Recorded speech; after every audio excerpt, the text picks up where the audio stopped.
Bonjour everybody, my name is Ronnie Simon, and since it's my very first upload, please hit that like and subscribe button, help a brother out. I'm trying to give you content over here. I'm going to tell you the top 10 reasons, my personal reasons why I think you should stop doing whatever it is you're doing right now, and check out Federico Fellini's Amarcord. Starting now.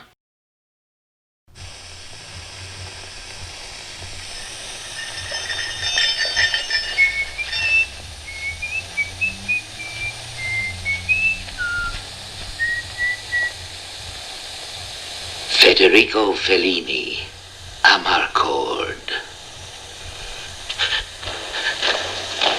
Fellini remembers the 1930s.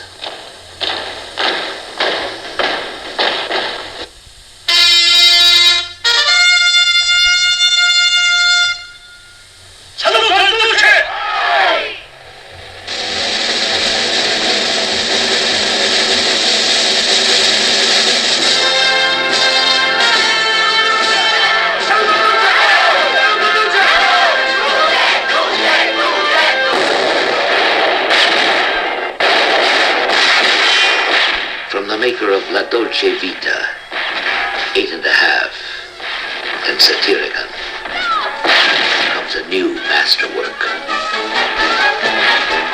The new Fellini, Amarcord.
The new Fellini, Amarcord. What you've got to understand about this Amarcord, from its idiosyncratic characters to the plastic sea waves rippled by crew hands on the huge stage 5 at Cinecittà Studios, is that it hooks you right from the very start. You actually feel as if during these 2 hours you almost know everybody. Like in a necessarily unspoken history. I may not know the tobacconist. I may not know the rebellious school kids.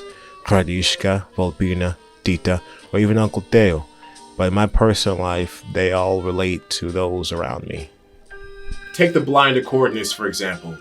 He's a minor character, but I call him one of my favorite characters because he says little, but his actions speak so much. He's like a miserable. Why am I explaining it this for?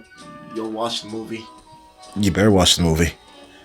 You can either become disgusted by how miserable he is, or appreciate how much he loves to play music for everybody he seemingly despises.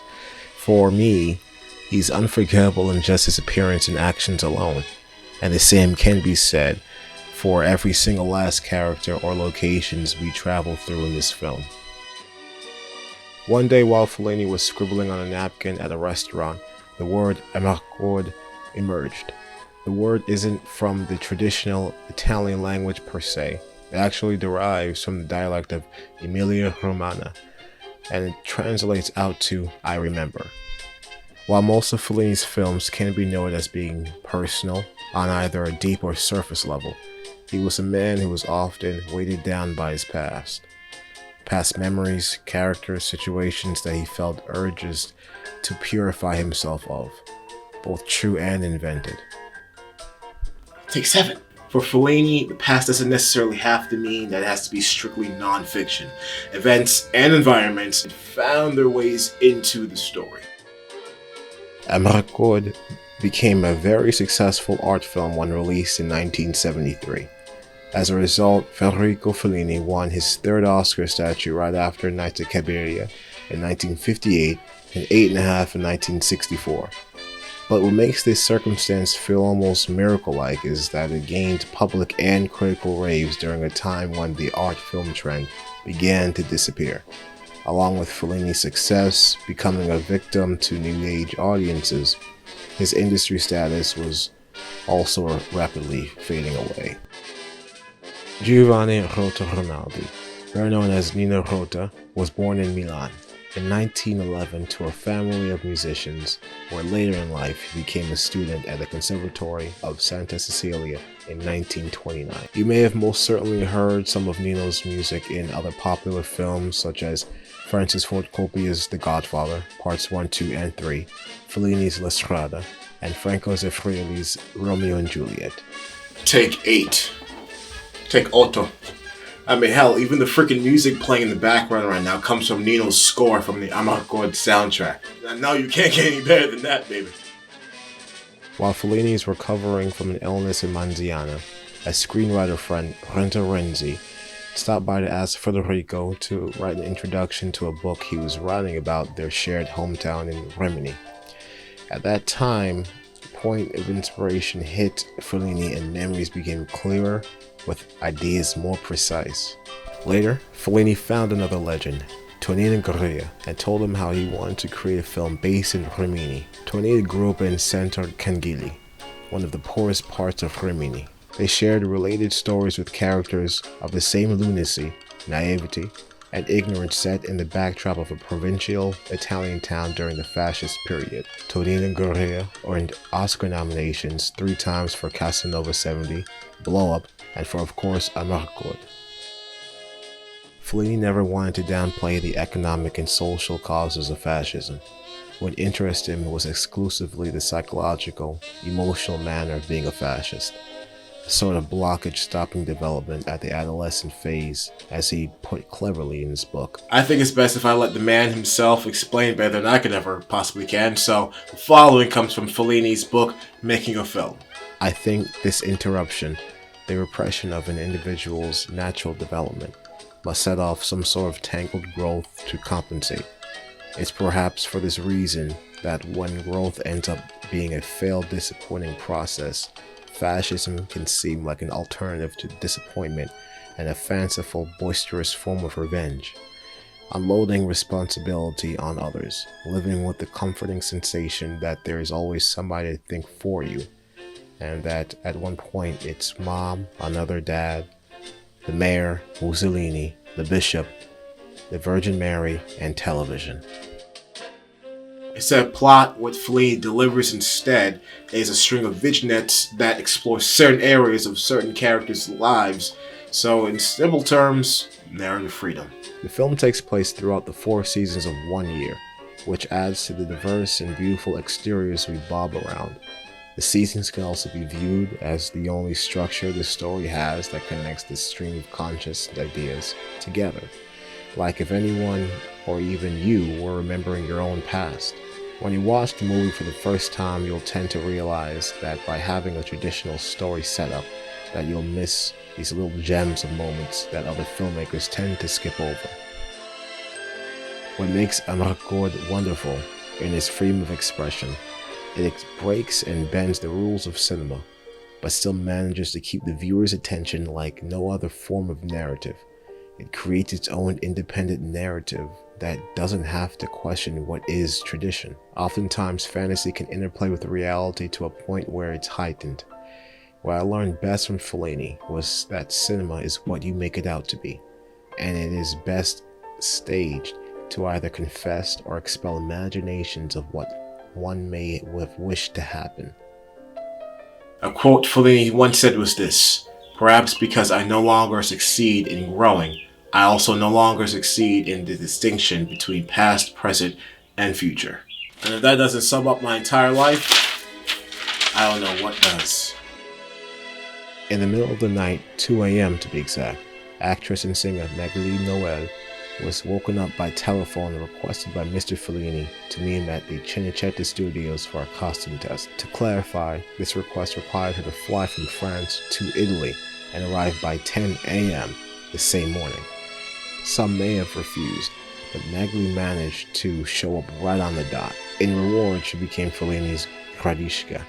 In the 1950s and 60s, Magli was as extremely popular in continental Europe on the same level as Brigitte Bardot and Sophia Loren. Although her relationship with the director was questionably platonic, nonetheless their professional relationship was to be remembered for ages going on. Hey man, it's not my words, her daughter said it, don't shoot me. Hollywood's investment in foreign films and overall Italy began to cease as a result to the oil crisis, recession, and other polarizing issues happening within the film industry. At the time, television was quickly becoming popular among general audiences, and movie theater chains began to see drops in ticket sales. As a result to the drop in investments, Fellini, once made 14 films in 23 years, was now only able to direct another 7 more films and some commercials after Amarcord in 1991, 2 years before his death. Alright, and we made through my top 10 reasons why I believe you need to watch Federico Fellini's Amarcord like ASAP Rocky, like right now. It's a fantastic view. I genuinely feel as if you're going to become nostalgic as I did while I was watching the film. I could just really taste my childhood, which is a really weird sentence to say, but I could taste my childhood and I loved every single second of it. It's really worth the 2 hours. It's a poetic experience that I believe really will stick to my consciousness for a very, very long time, which I'm glad to say. So please don't forget to like and subscribe, help a brother out. I don't have anything else to say. Nothing else to say, so, deuces.